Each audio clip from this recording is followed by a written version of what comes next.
With the sound of a knock on the door, the man cautiously opened it, and outside stood a seductive beauty.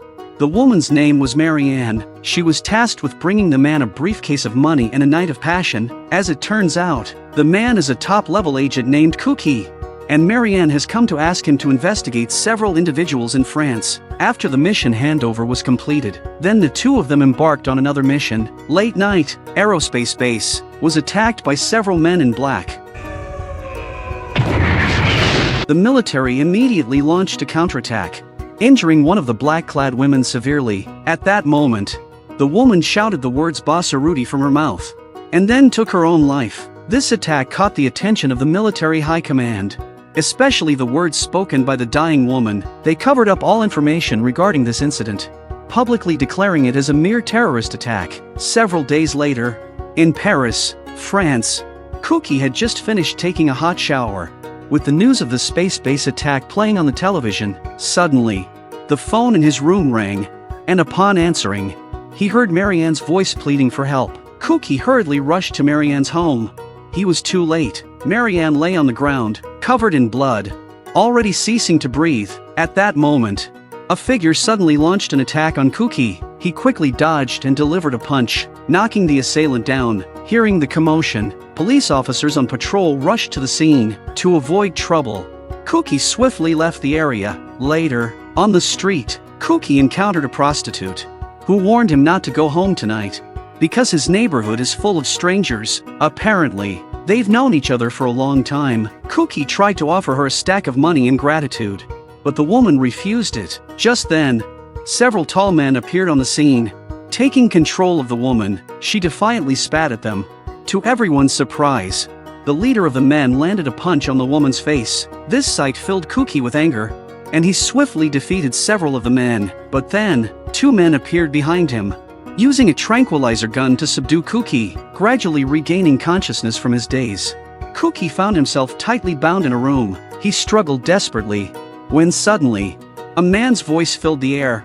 Introducing himself as Lazar, he accurately revealed Cookie's identity.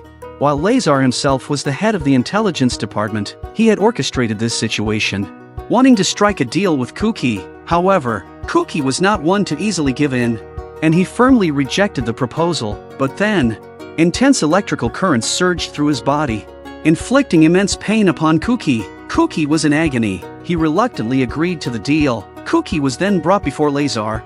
Lazar was filled with arrogance, but to everyone's surprise, Cookie suddenly stood up. Before anyone could react, Cookie had already jumped out of the window. Escaping, he sought refuge at his friend Muraki's house.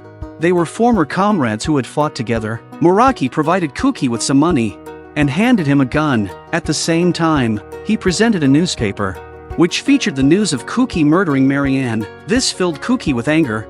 Realizing that Lazar had framed him, in the late hours of the night, Cookie broke into Lazar's house. He agreed to help Lazar, but on the condition that Lazar fulfilled two requirements. The first was to clear his name, and a payment of $200,000. Lazar readily agreed to the conditions. Then Lazar revealed the real reason he was looking for Cookie. A few days ago, CIA agents arrived in France to investigate the attack on the space base. The specific reason behind their investigation was unknown. Lazar wanted Cookie to find out what they were really up to. Subsequently, Cookie went to the hotel where the CIA agents were staying. As soon as he entered, he sensed several hostile eyes watching him. At that moment, a commotion erupted in the distance. A hotel staff member informed Cookie that it was caused by the famous actress, Ramia, who was also a guest at the hotel. Cookie immediately felt that something was amiss. That night, he called Lazar and learned some information about Ramia. The reason the agents were staying in the hotel was because of her. 6 months ago,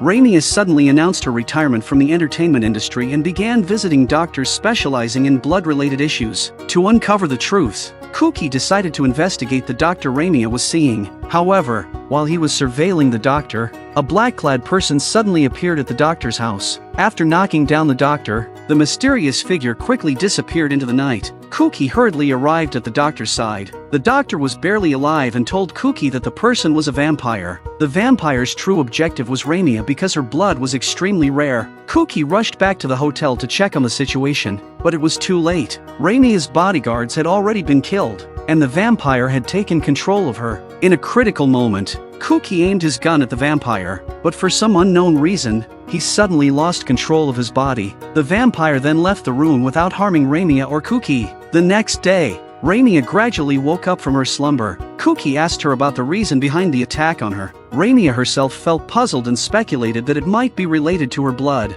The doctor had taken a blood sample, and the results would be available in the next few days. Since the hotel was no longer safe, Rainier took Kuki to her aunt's house. However, as soon as they entered, her aunt handed them a report. It was Rainier's blood test report, and to their surprise, it indicated that Rainier's blood did not belong to a human.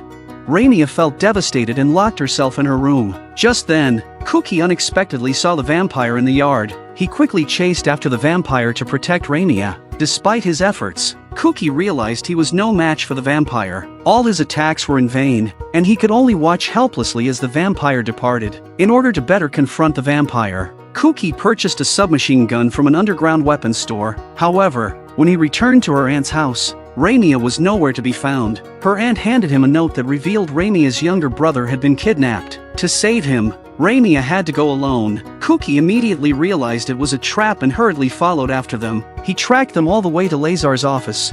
Finally, he found Lazar, but Lazar informed him that Rainier had been taken by CIA agents. While Kuki was momentarily distracted, a small handgun appeared in Lazar's hand.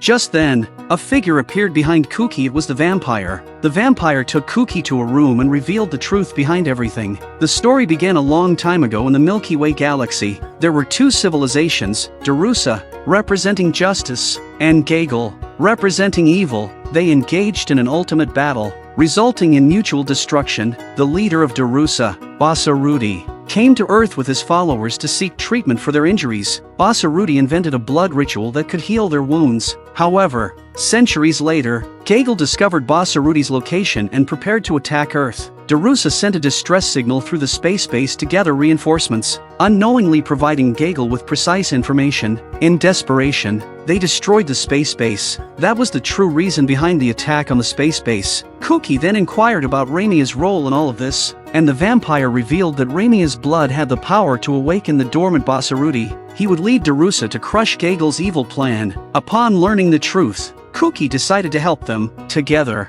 they tracked the CIA agents and arrived just as the plane carrying Rainier was about to take off. The vampire and his companions launched an attack on the agents on the ground. While Kuki managed to board the plane, the agents were prepared and subdued Kuki, intending to throw him off the plane. In a critical moment, Rainier suddenly appeared before them. With ease, she eliminated the agents. The leader of the agents panicked and opened fire on Rainier. Kuki stepped forward and took the bullets, saving Rainier. Witnessing Kuki's fall, Rainier became furious and swiftly took down the agents. As time passed, Kuki regained consciousness and realized his gunshot wound had miraculously healed. Rainier explained that she had performed the vampire ritual on him. At this moment, Kuki had also become a vampire. Subsequently, Kuki informed Rainier about awakening Basarudi, and together they set off for the sleeping place of Basarudi. The story came to a close here. Vampire Wars was released in 1990. The plot is also very interesting. The vampire of human legend becomes an alien.